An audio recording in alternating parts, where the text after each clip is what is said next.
नमस्कार, कैसे हैं आप लोग। मैं राज और कोऑपरेटिव सोसाइटीज के एक्ट के बारे में, बायलॉज के बारे में, rules regulations policy circular notifications के बारे में हम डिस्कस करते रहते हैं। और बायलॉज के, एक्ट के, रूल्स के, प्रोविजंस के बारीकियों को हम समझने की कोशिश करते रहते हैं। आज हमारे पास में एक बहुत ज़्यादा इंटरेस्टिंग टॉपिक है कि कोऑपरेटिव सोसाइटीज के अंदर, कोऑपरेटिव हाउसिंग सोसाइटीज के अंदर करप्शन करने के, भ्रष्टाचार करने के क्या क्या तरीके हो सकते हैं।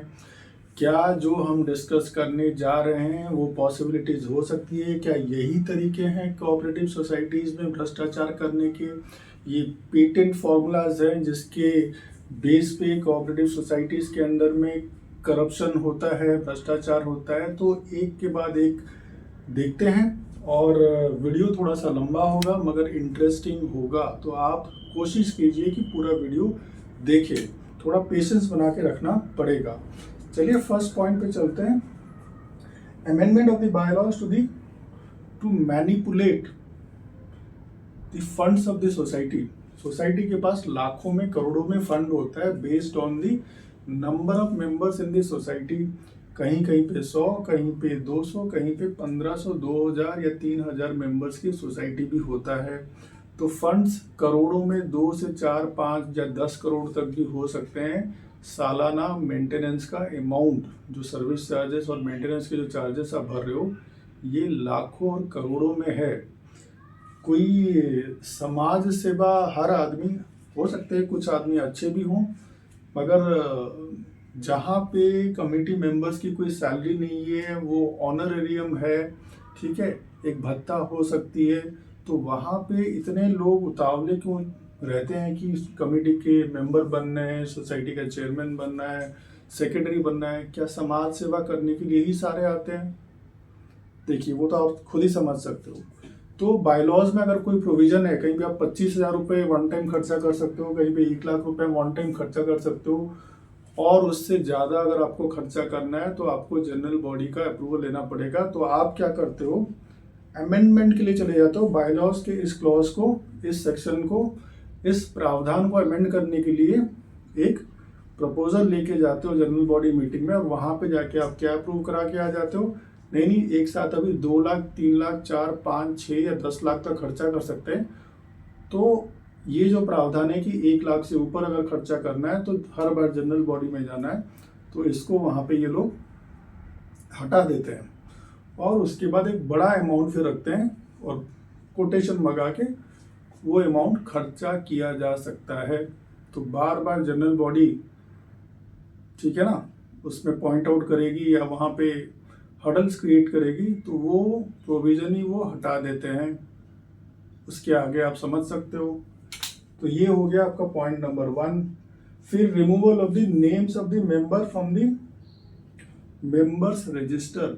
सारे मेंबर्स के लिए उनके इंडिविजुअल भी पेजेस होते हैं और कंबाइंडली भी पेजेस होते हैं, जिसको आप I&J रजिस्टर बोलते हो, जिसमें उनके सारे पर्टिकुलर्स मेंटेन किए जाते हैं, फ्लैट्स के बारे में, उसके नाम के बारे में, और उसकी जितने भी डिटेल्स हैं। सोसाइटी के इलेक्शन के टाइम में इसका मेजर रोल रहता है।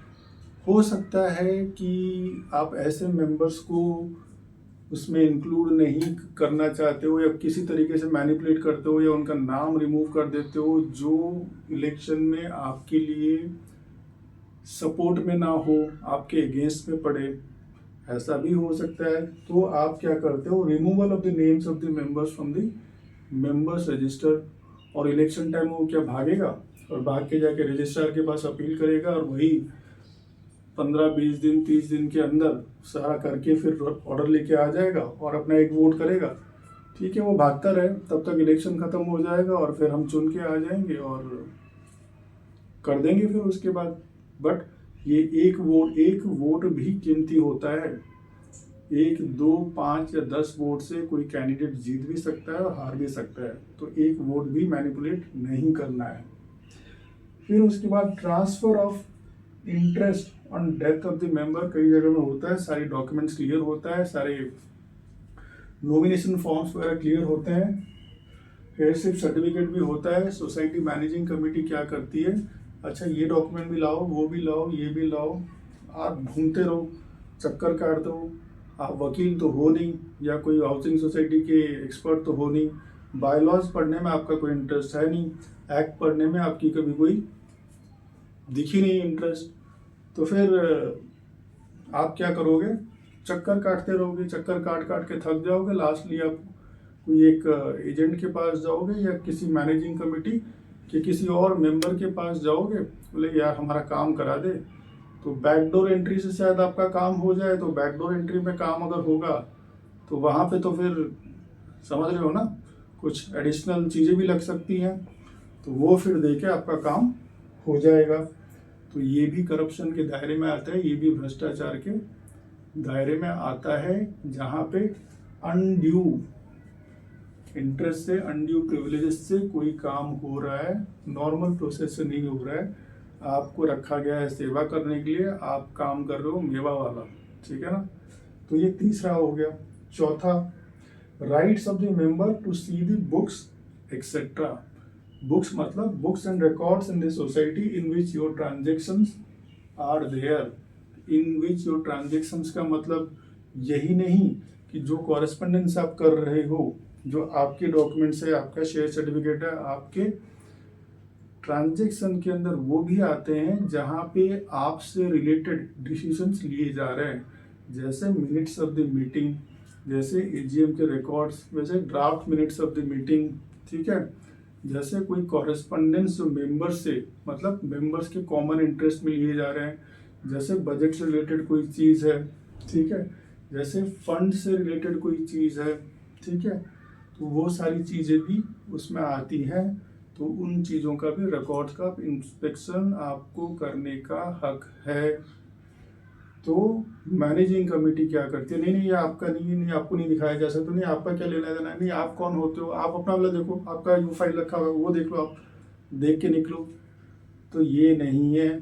मेंबर्स, सारे मेंबर्स ने मिला के पैसा दिया है और उसी कॉमन पैसे से उसके लिए common facilities of the society बनाया जाता है, हर महीने उस पैसे का भुगतान होता है।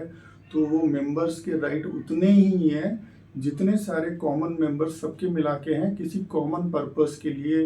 अगर वो देखना चाहता है कि इलेक्ट्रिसिटी में कितना खर्चा हुआ या कहीं पे रिपेयर एंड मेंटेनेंस में कितना खर्चा हुआ, तो आपको वो बताना पड़ेगा। अगर आप नहीं बता रहे हो, आप छुपा रहे हो, इसका मतलब आप कोई भ्रष्टाचार कर रहे हो, कोई करप्शन कर रहे हो, कोई मैनिपुलेशन, कोई धांधली, कुछ तो आप गोल गोल कर रहे हो, ठीक है।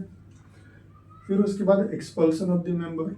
कई सारी सोसाइटीज़ में ऐसा हो सकता है, कुछ लोग जो ज़्यादा थोड़ा सा पढ़े लिखे होते हैं या लोगों के भलाई के लिए खुद से इंटरेस्ट लेते हैं, अपनी भलाई भी करना चाहते हैं और लोगों की भलाई भी करना चाहते हैं, उनको कायदे कानून समझाते हैं, उनको नॉलेज देते हैं।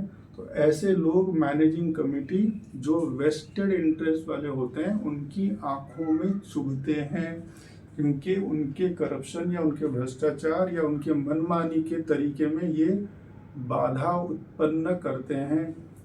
तो ऐसे मेंबर्स को किसी ना किसी तरीके से ये सोसाइटी से हटाना चाहते हैं। एक्सपल्सन के लिए ये रेजोल्यूशन लेके आते हैं और चले जाते हैं, जनरल बॉडी मीटिंग के अंदर एक्सपल्सन पास भी कर लेते हैं, मगर ये वैलिड नहीं है। एक्सपल्सन करने के बहुत सारे तरीके हैं, उसके लिए बहुत सारे रूल्स को फॉलो करने पड़ते हैं, कायदे फॉलो करने पड़ते हैं। खुद मैनेजिंग कमेटी चली जाएगी उल्टा अगर इस टाइप की हरकतें करेगी जो कानूनी तरीके से वैलिड नहीं है, ठीक है। उसके लंबा एक प्रोसीजर है, उसमें हाई कोर्ट्स के, सुप्रीम कोर्ट्स के जजमेंट भी है, उसको हम सरपास करके नहीं जा सकते हैं। तो ऐसे मेंबर्स को ये उल्टे तरीके से निकालने की कोशिश करते हैं, तो ताकि इनका करप्शन का इनका जो चलता रहे। फिर general body is the final authority of the society. कई सारे मेंबर्स को सोसाइटी में लगता है कि 5 साल के लिए मैनेजिंग कमेटी चुन के आ गई, ये सेक्रेटरी बन गया, ये चेयरमैन बन गया, ये मैनेजिंग कमेटी का मेंबर बन गया, अब ये हमारे बॉस है, अब ये हमारे किंग एंड क्वीन है। ऐसा नहीं है। पूरी किसी भी सोसाइटी हो, महाराष्ट्र में 1 लाख से ज़्यादा कोऑपरेटिव हाउसिंग सोसाइटीज़ है और दूसरे टाइप की भी कोऑपरेटिव सोसाइटीज़ है।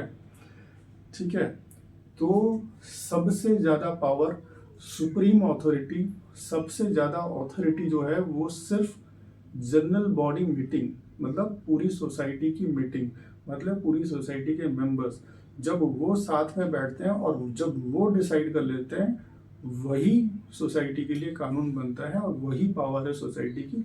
उसके नीचे है मैनेजिंग कमेटी, सेक्रेटरी, चेयरमैन। वहाँ पे जो डिसीजन होता है, इनको ओनली एग्जीक्यूशन करना है। इनको अपने डिसीजन आपके ऊपर थोपना नहीं है।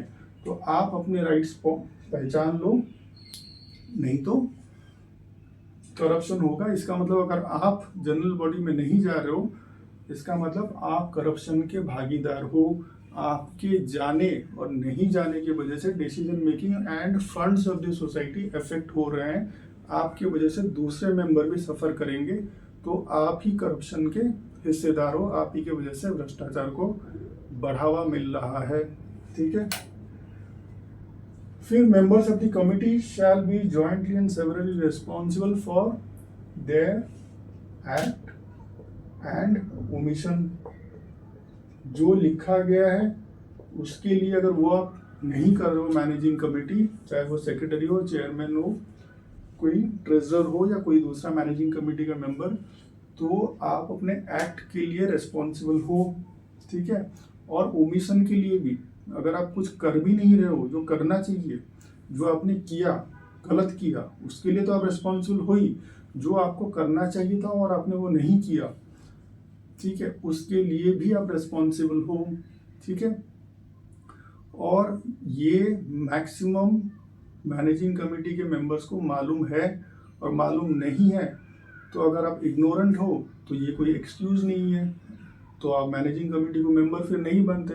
और सोसाइटी के लोगों को ये मालूम नहीं है कि अगर कोई एक member of the managing committee भी गलती करता है, या सेक्रेटरी करता है, चेयरमैन करता है, पूरी की पूरी मैनेजिंग कमेटी इस गलती के लिए, इस क्राइम के लिए, इस धांधली के लिए, इस करप्शन के लिए, इस भ्रष्टाचार के लिए रिस्पॉन्सिबल है, और उनको सजा, इनको पनिश किया जा सकता है। ठीक है, तो करप्शन को बढ़ावा नहीं देना है। सोसाइटी के लोगों को इन चीज़ों को सामने बाहर लाना है, चाहे आप रजिस्ट्रार के सामने लाओ, मेंबर्स के सामने लाओ, और स्पेशल जनरल मीटिंग बुलाओ और कुछ एक एक्शन लेने की कोशिश करो। फिर उसके बाद motion of no confidence motion against officers. Generally क्या होता है, सोसाइटी के चेयरमैन और सेक्रेटरी वही बनते हैं जिनके पास ज़्यादा मैनेजिंग कमेटी मेंबर्स की सपोर्ट रहती है। मान लेते हैं कि 11 मेंबर्स है, 11 में से 7 एक साइड में, इंक्लूडिंग द चेयरमैन और सेक्रेटरी, तो वही बन के रहते हैं। मगर नो कॉन्फिडेंस मोशन पास करके चेयरमैन, सेक्रेटरी या दूसरी मैनेजिंग कमेटी के मेंबर्स को या तो हटाया जा सकता है या फिर चेंज किया जा सकता है। मैक्सिमम मैनेजिंग कमेटी के मेंबर्स अगर एक ही साइड में, करप्शन के साइड में है या भ्रष्टाचार के साइड में है, वो ऐसा नहीं होने देते हैं। तो ये जो सेक्रेटरी, चेयरमैन या ट्रेजरर, ऐसा हो सकता है, बैलेंस बना के रख सकते हैं। 7 या 8 मेंबर्स एक ही साइड में है, 3-4 जो डिसेंटिंग मेंबर्स हैं, जो बोलते हैं अरे ये तो गलत कर रहा है, वो गलत कर रहा है, अरे ये मंडप में ज़्यादा खर्चा कर दिया, अरे वहाँ पे स्लैब में तुमने ज़्यादा इतना पैसा लगाया, 3 लाख का काम है, वहाँ पे 7 लाख में किया। तो ये कितने भी बोलते रहें, फिर कुछ फ़र्क नहीं पड़ेगा। आप नो कॉन्फिडेंस मोशन लाओ, वहाँ पे रेजोल्यूशन पास करो, और मैनेजिंग कमेटी के चेयरमैन और सेक्रेटरी या ट्रेजरर को चेंज करो। यही तीनों की मिलीभगत होगी, तीनों की सिग्नेचर होगी, तभी तो फंड्स क्लियर होता रहेगा, सोसाइटी का फंड्स खाली होता रहेगा, और मेंबर्स ऑफ द सोसाइटी ये लॉस में जाएंगे। तो पूरी मैनेजिंग कमेटी के मेंबर्स भी इक्वली रिस्पॉन्सिबल है अगर इन चीज़ों को वो सपोर्ट करते हैं। ठीक है, फिर उसके बाद देखते हैं not filling the reserve category और the vacant seats. Managing committee में 2.5 साल से पहले या 2.5 साल के बाद, डिपेंडिंग ऑन कि जो भी पोस्ट खाली हो जाता है, जैसे किसी का डेथ हो गया, कोई ट्रांसफ़र चला गया, घर अपना छोड़ के बेच बाच के वहाँ से गया, ठीक है, या कोई डिस्क्वालीफाई हो गया, उन कंडीशंस में जो पोस्ट खाली हो जाता है मैनेजिंग कमेटी मेंबर्स का या सेक्रेटरी का या चेयरमैन का, ये क्या करते हैं, उस मैनेजिंग कमेटी के पोस्ट को भरते ही नहीं है। मान लेते हैं कि कोई रिजर्व कैटेगरी से 2 आदमी आ गए और 11 मेंबर्स की मैनेजिंग कमेटी है, 6 लोग इनके सपोर्ट में है और 2 लोग, उन्हीं में से 2 लोग खाली हो गए और 2 लोग जो आने वाले हैं पता चला कि वो उस तरफ दूसरे वाले के सपोर्ट में, दूसरे बाकी के रेस्ट ऑफ द जो मैनेजिंग कमेटी मेंबर्स है उनके सपोर्ट में है। तो 5 + 2 7 वहाँ पे हो गया, 6 आपके हो गए। तो पता चला आप ही चेंज हो गए, सेक्रेटरी चेयरमैन ही चेंज हो गया, डिसीजन मेकिंग इस तरफ शिफ्ट हो गया। तो ये फिलअप ही नहीं होने देते हैं। ये कोरम मेंटेन करते हुए बाकी की वैकेंसीज को फिलअप नहीं होने देते हैं। बट ऐसा नहीं है, जब भी आपकी कोई एक वैकेंसी क्रिएट होती है तो आपको immediately district cooperative election officer and state cooperative election authority को बताना, इंटीमेट करना ही पड़ता है। जब आप नहीं कर रहे हो इसका मतलब आप करप्शन कर रहे हो, आप भ्रष्टाचार के आपने जाल बुन के रखा हुआ है और आपकी इंटेंशन सही नहीं है। फिर उसके बाद डिफॉल्टर कमेटी मेंबर्स, है ना, आप दूसरों से 21% इंटरेस्ट के साथ में पैसा वसूली कर रहे हो। मेंटेनेंस का पैसा अगर वो नहीं भर रहा है, अगर 1 क्वार्टर नहीं भर रहा है और आपके खुद के मैनेजिंग कमेटी के मेंबर्स 1 क्वार्टर नहीं, 2 क्वार्टर नहीं, 3 क्वार्टर नहीं, सालों साल नहीं भर रहे हैं। और ऐसा है कि अगर आपने 1 क्वार्टर नहीं भरा, अगर आप मैनेजिंग कमेटी के मेंबर हो, सब्सिक्वेंट क्वार्टर्स 1 2 3 क्वार्टर्स अगर आपने नहीं भरे तो आप तो वैसे ही डिस्क्वालीफाइड हो। मगर मैनेजिंग कमेटी के चेयरमैन सेक्रेटरी क्या करते हैं कि कहीं उनका कोरम खतरे में ना आ जाए, जिसकी वजह से उनकी मैनेजिंग कमेटी डिसॉल्व ना हो जाए, उनकी कुर्सी ना छिन जाए और फिर से इलेक्शन ना हो जाए और फिर वो इलेक्शन में फिर ना चुन के आए, ये उनके दिमाग में घूमता रहता है। तो ये क्या करते हैं, ये इंटीमेट भी नहीं करते हैं, उसको डिस्क्वालीफाई भी नहीं करते हैं। ऐसे ही केसेस क्या है जहाँ पे 3 बार आप मैनेजिंग कमेटी के मीटिंग्स, कई मेंबर्स ऐसे रहते हैं, पता चला वो 2 साल से गांव में ही है। जब 2 साल से गांव में है तो मैनेजिंग कमेटी में मीटिंग कैसे अटेंड कर रहा है वो, है ना, प्रॉक्सी तो अटेंड नहीं कर सकता है। और 3 कंसेक्यूटिव टाइम्स अगर अटेंड नहीं किया तब तो वो डिस्क्वालीफाई हो जाएगा।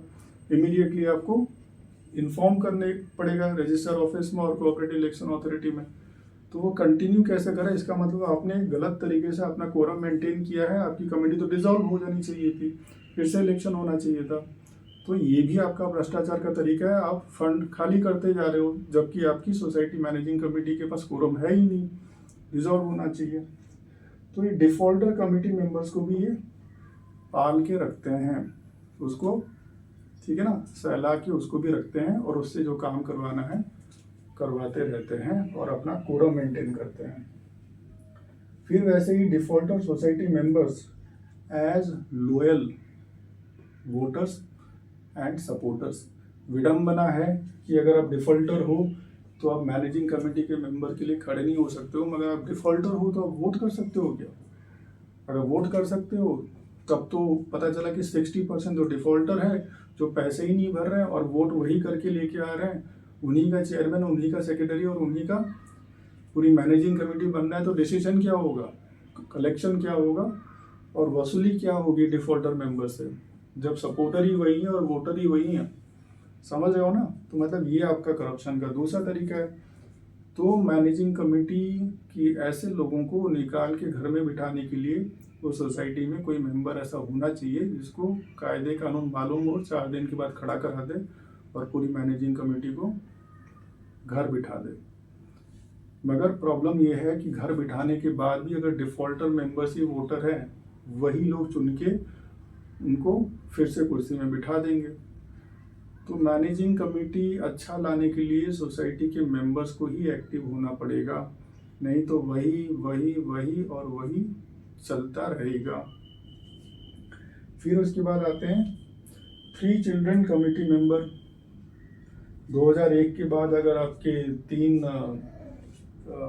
अलग 3 आपके अगर बच्चे हैं तो आपका डिस्क्वालिफिकेशन बनता है। ऐसी मैनेजिंग कमेटी के मेंबर्स भी रहते हैं जिनके 3 बच्चे होते हैं और उसके बाद भी उस मैनेजिंग कमेटी में वो कंटिन्यू कर रहे होते हैं, जो इलीगल है। ऐसे चीज़ों को इमीडिएटली लाना चाहिए रजिस्ट्रार के पास में और उनका डिस्क्वालिफिकेशन करा देना चाहिए, उनको घर में बिठाना चाहिए।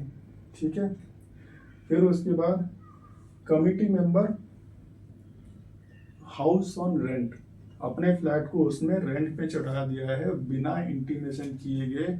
सोसाइटी मैनेजिंग कमेटी के इलेक्शन के टाइम में भी खड़ा हो गया और इलेक्शन में जीत के आने के बाद मैनेजिंग की कमेटी के मेंबर बनने के बाद भी चौपाटी वाला सिस्टम चल रहा है। उसका घर रेंट पे लगा हुआ है, वो कहीं और रह रहा है और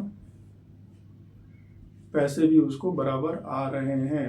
सोसाइटी को कोई इंटीमेशन भी नहीं है और कोई नॉन ऑक्यूपेंसी चार्जेस भी नहीं आ रहे हैं।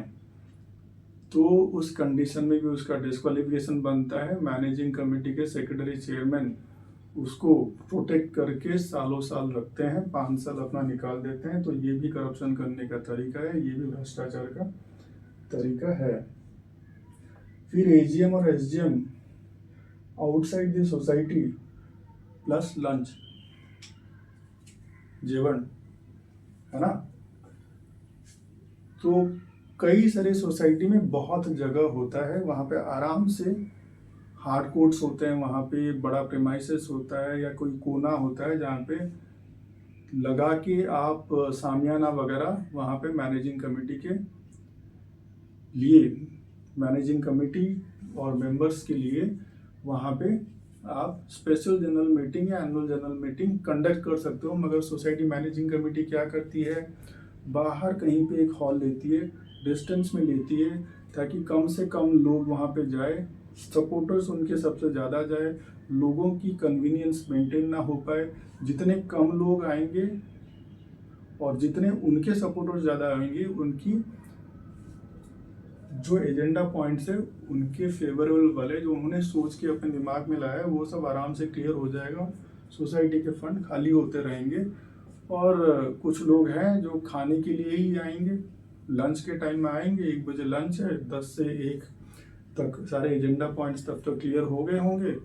ये आएंगे लंच के टाइम में 10-15 मिनट, आधा घंटा पहले बैठेंगे, लंच करेंगे और चल देंगे और 5 साल के लिए सो जाएंगे। ठीक है। तो ये भी एक करप्शन का तरीका है। फिर उसके बाद चलते हैं पेट मैनेजर एंड सुपरवाइजर, है ना। जैसे हम घर में पेट रखते हैं, कुत्ता, बिल्ली, पक्षी, जो जैसा बोलते हैं, जैसा कहते हैं, वो उस चीज़ को मानते हैं और आपको बहुत सारा प्यार करते हैं और आपके अगेंस्ट में नहीं जाएंगे। ठीक वैसे ही कई सारी सोसाइटी में ऐसा हो सकता है। मैनेजर एंड सुपरवाइजर इतने ज़्यादा वो ऐसे रखे हुए हैं कि वो सारी आप ही के मर्जी वाले काम करते हैं, सोसाइटी मेंबर्स के इंटरेस्ट वाले काम नहीं करते हैं। ये ना ढूंढ ढूंढ के आपके लिए लाते हैं। ये आपके इन्फॉर्मर के तो काम कर सकते हैं, प्लस ये ढूंढ के सब लाते हैं कि कहाँ कहाँ पे यहाँ भी रिपेयर हो सकता है, वहाँ भी मेंटेनेंस हो सकता है, चलो जल्दी से जल्दी रेजोल्यूशन पास करो और यहाँ पे ये वाला खर्चा कर दो और मैं सर्टिफाई कर देता हूँ। ठीक है। और वो हाँ ये काम हो गया, सर्टिफाई हो गया, हाँ यहाँ पे इतना खर्चा हुआ।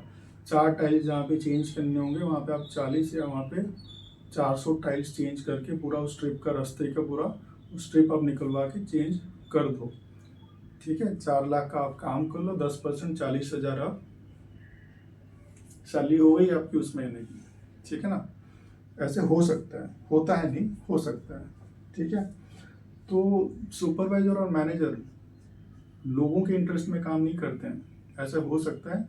ये managing committee members, chairman, secretary के इंटरेस्ट में काम कर सकते हैं। तो ये भी करप्शन के तरीके हो सकते हैं। फिर उसके बाद list of the investor members. कई सारी सोसाइटीज में ऐसा होता है 20%, 30%, 40, 50, 60% तक भी लोग, अगर 1000 घर है, 200, 300, 400, 500 या 600 घर भी लोगों ने इन्वेस्टमेंट के लिए खरीदा, भाड़े पे लगाया और हर साल फिर सो जाते हैं, कहीं पे जाके रहते हैं, कहीं फॉरेन में रहते हैं या कहीं दूर कहीं पे रहते हैं। ना वो जनरल बॉडी में आते हैं ना वो वोटिंग के लिए, मगर आ जाते हैं। क्यों? क्योंकि उनकी जो नंबर्स जो रहते हैं सोसाइटी मैनेजिंग कमेटी जो भी सॉफ्टवेयर मेंटेन करती है, जिसके थ्रू से आपको बिल वगैरह इशू होते हैं, उन सारे लोगों के नंबर सोसाइटी मैनेजिंग कमेटी के पास भी होते हैं। और वो इन्वेस्टर जिन्होंने ये भाड़े पे लगाया है, ये सारे रियल एस्टेट एजेंट्स के पास भी इनके नंबर रहते हैं। तो ये नंबर्स कहीं और ओपोनेंट के पास में या कोई प्रतिद्वंदी के पास में या दूसरा कोई मैनेजिंग कमेटी मेंबर्स के लिए जो खड़ा होना चाहता है इलेक्शन में, अच्छा काम करना चाहता है, सोसाइटी का भला करना चाहता है, करप्शन फ्री करना चाहता है, सोसाइटी को भ्रष्टाचार मुक्त करना चाहता है, ये नंबर उनके पास कभी पहुंच ही नहीं पाते हैं। जब 20, 30, 40 या मैक्सिमम 60% नंबर एक ही साइड में हो, वो नंबर कहीं पे, फोन नंबर्स कहीं पे शेयर ही नहीं हो पाए, तो दूसरा आदमी कितना भी भला वो इलेक्शन जीतेगा कैसे। तो ये फिर वही लोग सिस्टम में आ जाते हैं और समझ लो आप फिर तो लिस्ट ऑफ जो इन्वेस्टर मेंबर्स हैं ये ना सोते रहेंगे और जो करप्शन करने वाले हैं जागते रहेंगे। ठीक है, फिर उसके बाद चलते हैं। अच्छा लग रहा है ना, वीडियो थोड़ा सा लंबा है मगर ऐसे हो सकते हैं। फिर चलते हैं कि manipulate the minutes of the meeting of the committee. कई सारी सोसाइटीज में ऐसा हो सकते हैं, जैसे मैनेजिंग कमेटी के मीटिंग के लिए एक मिनट्स ऑफ द मीटिंग का बुक रहता है, रजिस्टर रहता है, या एक फॉर्मेट रहता है, बुकलेट रहता है।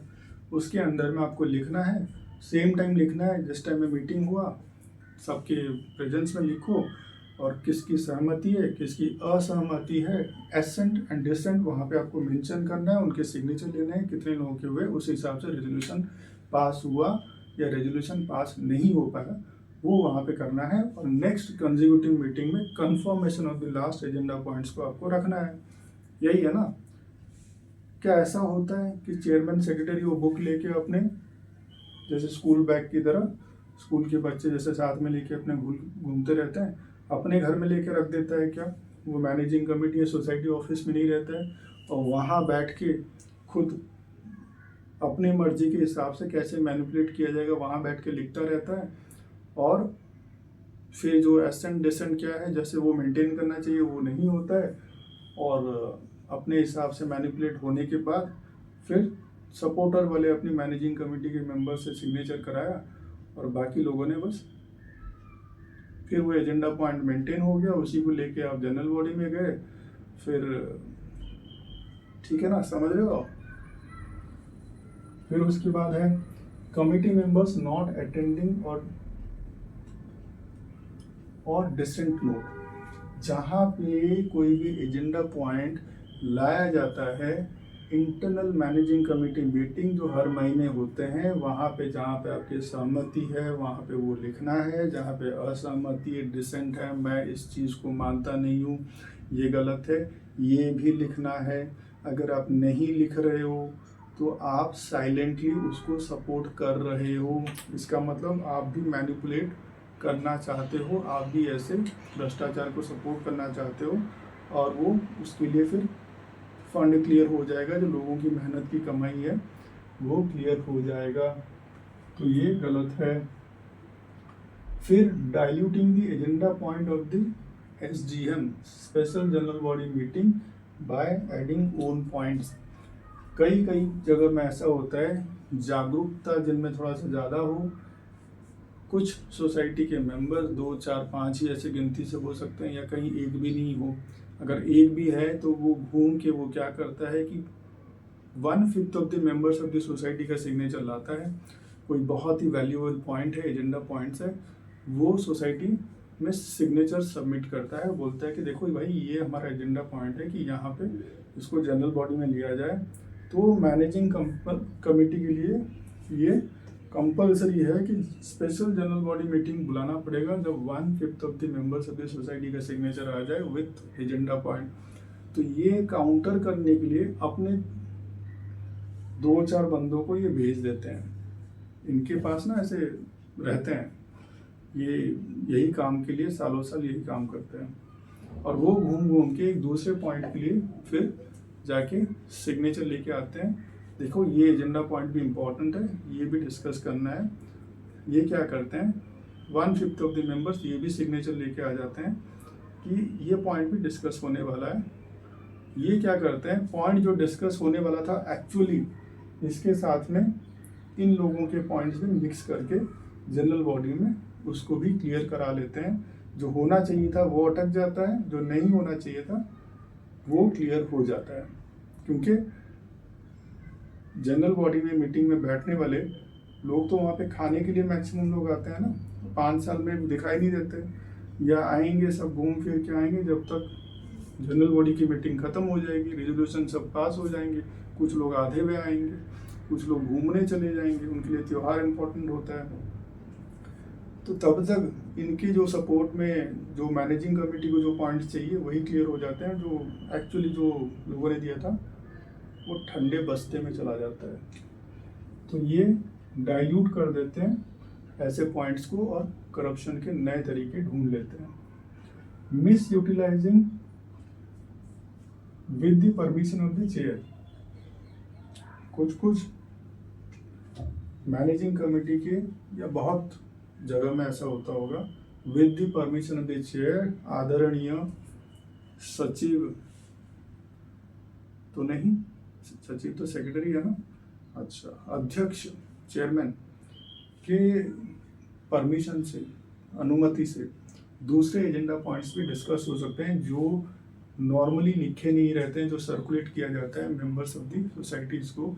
अचानक से वो पॉइंट उतर के बाहर निकल जाते हैं। जब जनरल बॉडी की मीटिंग चलती है सब पहले से डिसाइडेड रहता है और फटाफट जो सपोर्टर्स 4 बैठे रहते हैं, हाँ हाँ प्रपोज्ड, सेकेंडेड, क्लियर्ड हो जाते हैं।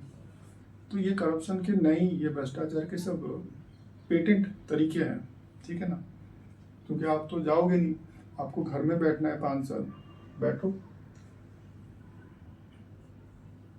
Board of 3 members as appointed by the registrar. कहीं कहीं पे जब आप बहुत भ्रष्टाचार करते हो, बहुत ज़्यादा करप्शन करते हो, बहुत ज़्यादा, ठीक है ना, सिस्टम की आप कर देते हो, फिर उसके बाद कोई जागरूक मेंबर ऑफ द सोसाइटी आपको खड़ा करा देता है रजिस्ट्रार के पास, आपको डिस्क्वालीफाई करा देता है, पूरी की पूरी मैनेजिंग कमेटी घर में बैठ जाती है और रजिस्ट्रार के पास अथॉरिटी रहती है कि कोई एक ऑथराइज्ड ऑफिसर भेजे या नंबर ऑफ ऑथराइज्ड ऑफिसर, बड़ी सोसाइटी होगा तो 2-3 भी भेज सकता है, या board of members of the society भी बनाया जा सकता है, जहाँ पे सोसाइटी के वो लोग, मेंबर्स ऑफ द सोसाइटी के वो लोग आएंगे जो जिनका डिफॉल्टर नहीं होगा, जो पहले मैनेजिंग कमेटी के मेंबर्स नहीं होंगे, जिनको डिस्क्वालीफाई किया गया और पता चला ये मेंबर वही है, सेटिंग करके वो मेंबर वही आ गए जो मैनेजिंग कमेटी के ही सपोर्टर है और उन्हीं के लिए काम कर रहे थे, तो वो सिस्टम में आके समझ जाओ फिर वो भी 0 वो ऐड करते रहते हैं और तिजोरी भरने वाला बहुत सावधान। Authorized officer and agent of the removed managing committee itself. मेहनत आपने किया, भ्रष्टाचारियों को आपने निकाला, करप्शन वालों को आपने निकाला, घर में बिठाया, ऑथराइज्ड ऑफिसर या प्राधिकृत ऑफिस अधिकारी को रजिस्ट्रार ने वहाँ पे अपॉइंट किया। एक लंबी सी लिस्ट है, एम्पैनल्ड ऑथराइज्ड ऑफिसर की लिस्ट है, उन्हीं में से किसी को ऑथराइज्ड ऑफिसर बनाना है। उनमें से कुछ नेम जो है ना, दागी भी होते हैं, मतलब अच्छा मशहूर नेम होते हैं, उनके नाम होते हैं मार्केट में कि ये तो वही काम करेगा, ये आदमी ठीक है। ऐसे लोग आगे क्या उनको चुन के भिजवाया गया, वही आगे जो काम मैनेजिंग कमेटी कर रही थी अब वही काम वो कर रहा है, बस वो एजेंट बन गया है। पहले इतनी सारी मैनेजिंग कमेटी के मेंबर कर रहे थे, अब ये एक आदमी कर रहा है या 3 ऑथराइज्ड ऑफिसर मिलके कर रहे हैं। और पपेट देखा आपने, कठपुतली, तो जैसे जैसे आप ऐसे हिलाओगे वैसे वैसे वो वैसा करता रहेगा या करती, और जब तक इलेक्शन होगा सोसाइटी का तब तक आपका फंड ठीक है। आगे चलते हैं।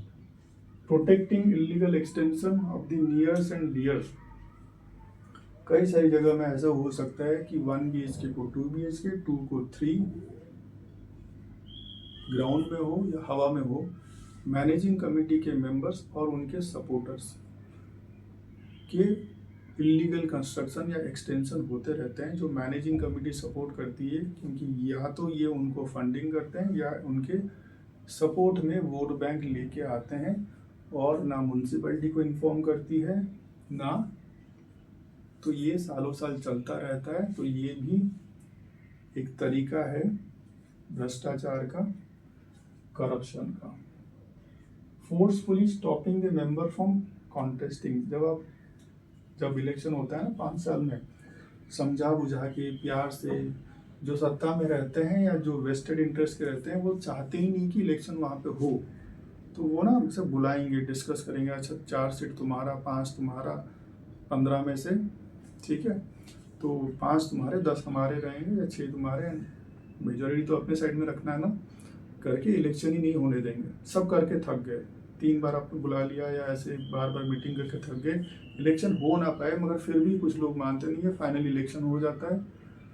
तो फिर ये क्या करेंगे, यही वाला काम, forcefully stopping the member from contesting, डराना, धमकाना, इन्फ्लुएंस करना, ठीक है, या घुमा के कोई काम तोड़ मरोड़ के करवाने की कोशिश करना, या जबरन कॉन्टेस्ट करने से रोकना, आपको नॉमिनेशन फॉर्म फिलअप करने नहीं देना, सबमिट नहीं करने देना, ताकि आप सोसाइटी में मैनेजिंग कमेटी में आके लोगों की भलाई के लिए कोई काम कर पाओ। तो ये भी एक भ्रष्टाचार का तरीका है, ये भी करप्शन का तरीका है। फिर उसके बाद चलते हैं management of the society after loss of quorum. आपके पास कोरम है ही नहीं, अगर आपके पास 9 मेंबर कम से कम होना चाहिए, आपके 7 मेंबर हो चुके हैं, आपकी मैनेजिंग कमेटी की कोरम इतना स्ट्रेंथ होना चाहिए मैनेजिंग कमेटी को चलाने के लिए, वो गिर चुकी है, फिर भी 3 साल में आपकी गिर चुकी है, फिर भी आगे 2 साल आप चला रहे हो, जबकि जब तक मैनेजिंग कमेटी का फिर से इलेक्शन नहीं हो जाता है, और उन 2 साल में आप करोड़ों फंड, लाखों फंड खाली भी करते जा रहे हो।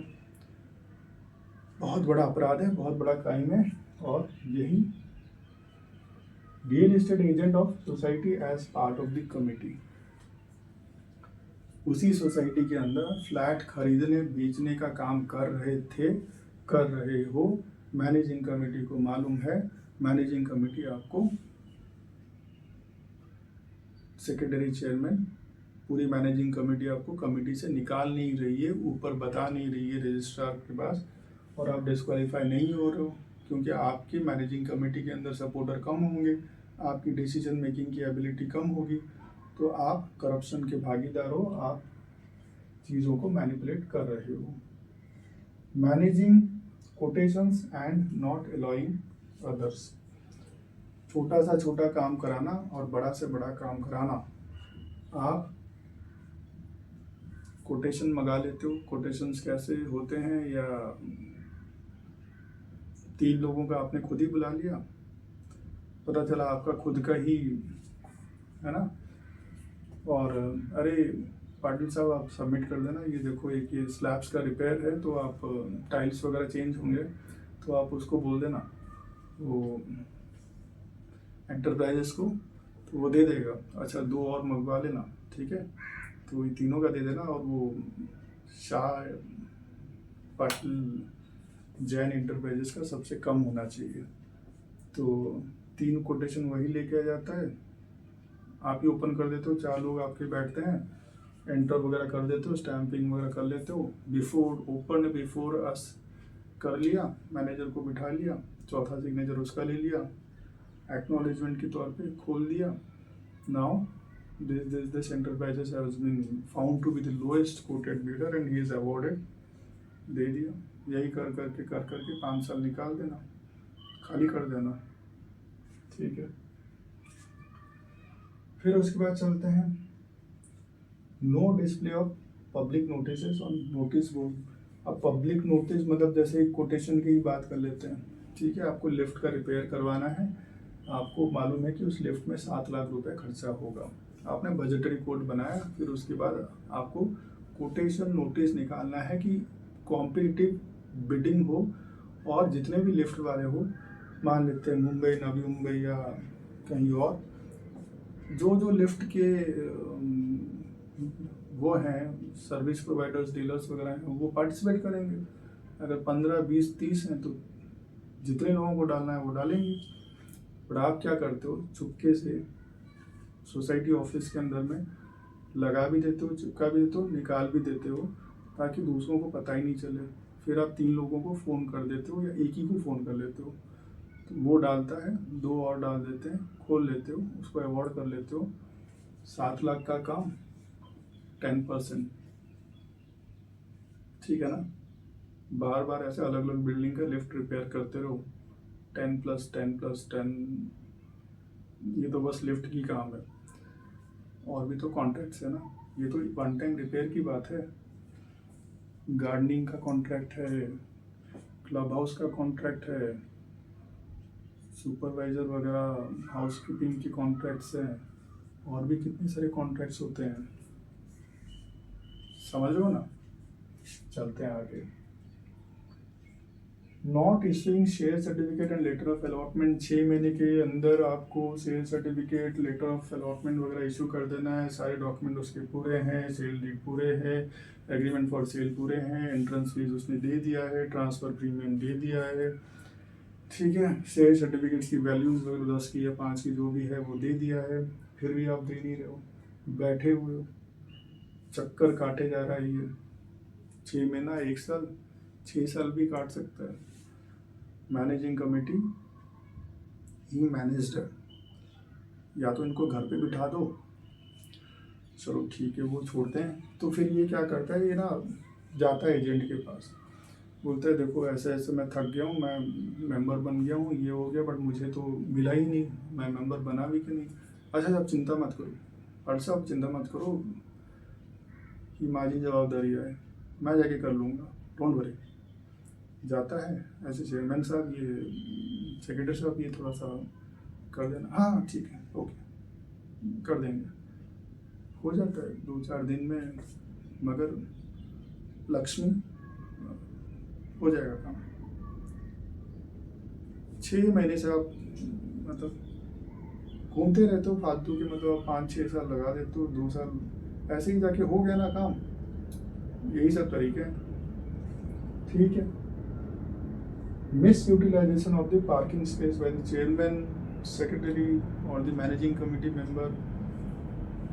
तुम्हारा एक ही पार्किंग है, या एक कार है तो चलो 2 पार्किंग हो गया, बाइक है और कार है। चेयरमैन साहब के 3 कार लगे हुए हैं, ठीक है ना, पैसे भर रहे हैं क्या वो। सेक्रेटरी साहब की भी 2 कार हैं, 2 पार्किंग उन्होंने भी ले रखा है, दोनों कार है,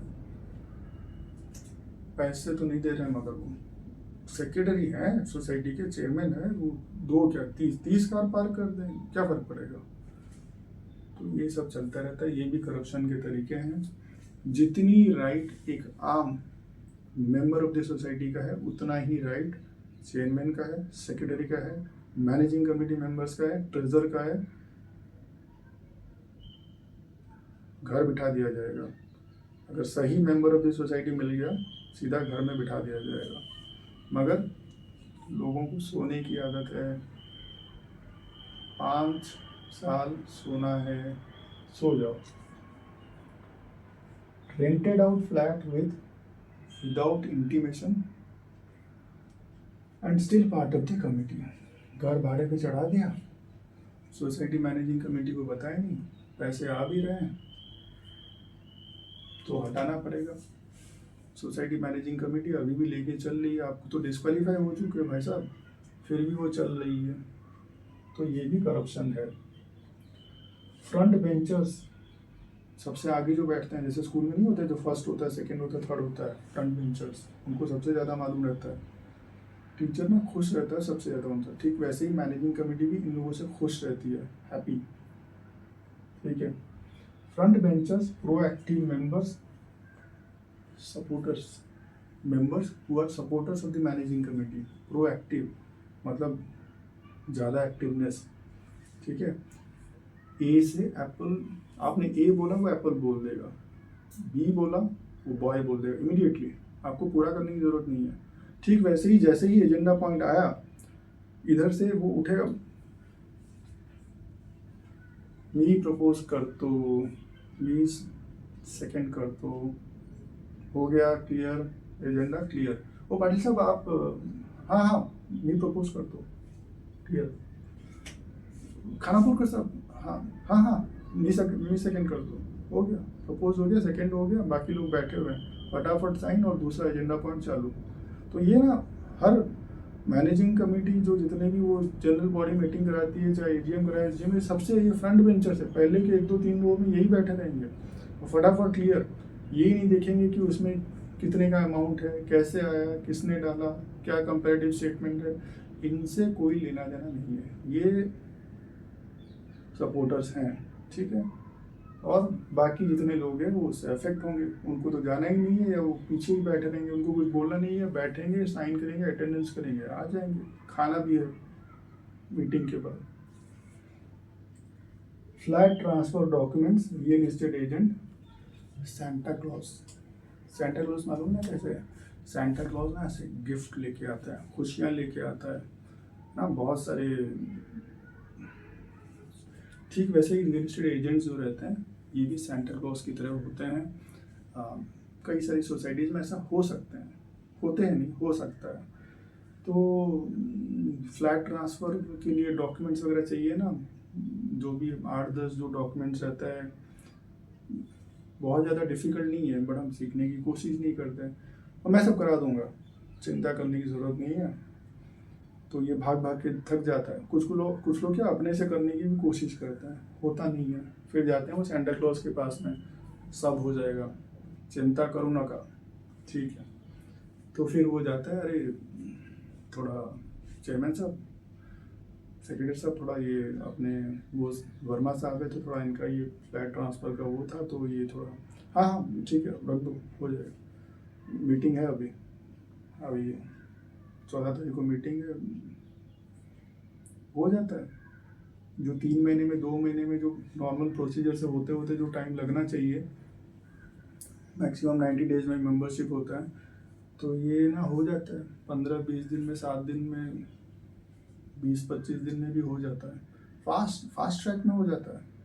सेंटा क्लॉज है ना, कोई चिंता नहीं है, मगर table, under the table, above the table, समझ रहे हो ना, ठीक है। फिर उसके बाद चलते हैं, अरे ये तो बहुत बड़ा पॉइंट है, पॉलिटिकल एफिलिएशन। जैसे यूनिवर्सिटी का एफिलिएशन होता है, जैसे कॉलेज का, इंस्टीट्यूट का एफिलिएशन होता है, स्कूल का एफिलिएशन होता है, CBSE affiliation, ICSE affiliation, political affiliation. कुछ कुछ सोसाइटीज़, क्या बहुत सारी सोसाइटीज़ रहते हैं जहाँ पे वही बैनर्स लगा सकते हो, वही पोस्टर्स लगा सकते हो, वही स्लोगन्स, बाकी जो फंक्शंस वगैरह वो सब कर सकते हो, बाकी लोग एंटर नहीं कर सकते हैं, वो तो लिफ्ट के वहाँ पे चिपका भी नहीं सकते हो आप।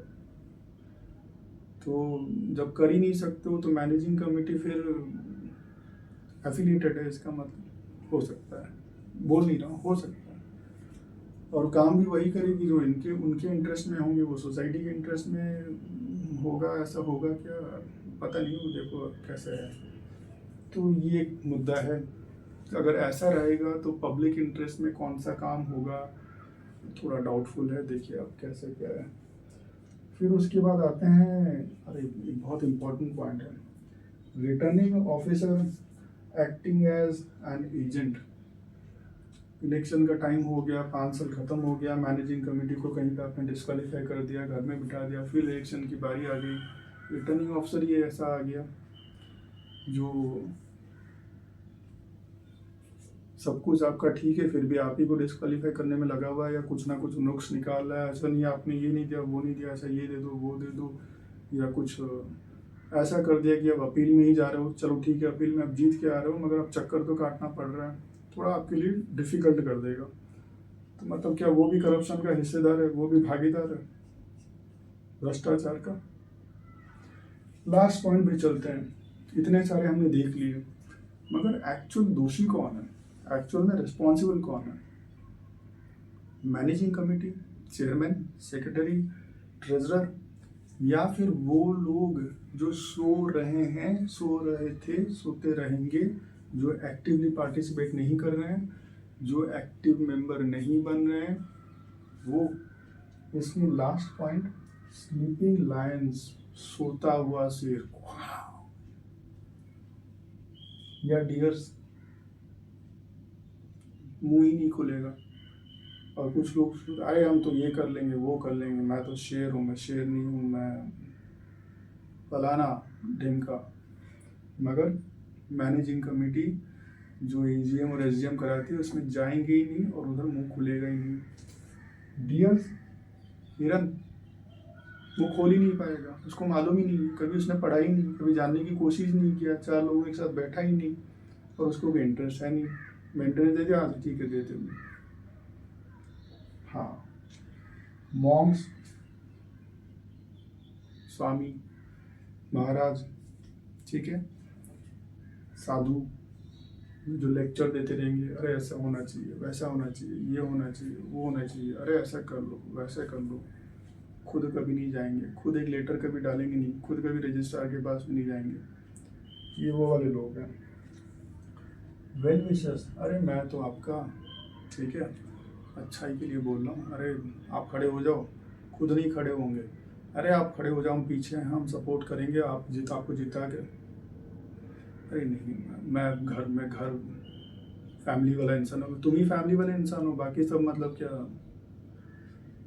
वेल विशर्स, आपका अच्छा चाहने वाले, खुद का अच्छा चाहते हैं, आपका अच्छा नहीं। अपॉर्चुनिस्ट, अवसरवादी, सिचुएशन के हिसाब से अपने आप को ढालने वाले, अच्छा के साइड में अच्छे हो जाएंगे, बुरे के साइड में बुरे हो जाएंगे, मतलब बुरे वाले के साथ भी अच्छा, अच्छे वालों के साथ भी अच्छा, सिर्फ अपने फायदे के ही सोचते हैं। तो ये है, हो सकता है ये सब तरीके हों जिसकी वजह से हाउसिंग सोसाइटी में या कोऑपरेटिव सोसाइटीज़ के अंदर में करप्शन होता होगा, भ्रष्टाचार होता होगा। अगर आप active member of the society नहीं बनते हो, आप रिस्पॉन्सिबल नहीं बनते हो, तो आपके ही लाखों और करोड़ों की फंड स्वाह होते रहेंगे, वही लोग सिस्टम में आते रहेंगे, सिस्टम वैसा चलता रहेगा, पैसे वैसे गायब होते रहेंगे, और आपकी जो आगे वाली पीढ़ी भी आती रहेगी तो वो भी वही सारी चीज़ों को सफ़र करेगी। तो आप डिसाइड कर लो आपको क्या करना है। आप सबका बहुत सारा धन्यवाद। ऐसे ही कोऑपरेटिव सोसाइटीज़ के act, bylaws, rules, regulations, circulars, notifications के बारे में जानने के लिए और थोड़ा सा जागरूक बनने के लिए साथ में जुड़े रहिए। आप सबका बहुत सारा धन्यवाद।